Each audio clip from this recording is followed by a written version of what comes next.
I'm Laura Banford, and I'm going to teach you how to make Peking chicken wontons. Now we're going to poach our chicken for our Peking chicken cups.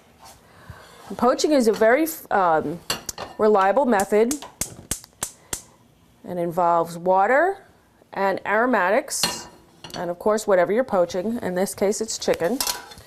So I take a shallow skillet and I'm going to put my chicken breast in there. And I'm going to add some salted water.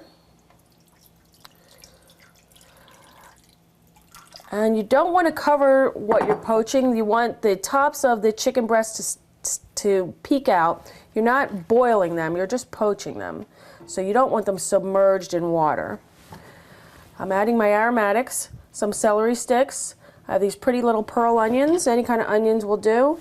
I'm going to throw in some carrots too for sweetness, and that'll add some flavor. And what's going to happen now is we'll bring this just to a boil and then turn it down to a simmer so that the bubbles are just barely breaking the top of the water. And we'll continue simmering the chicken breasts for about 15 minutes and then cool them. And later on we're going to shred them for our Peking chicken cups.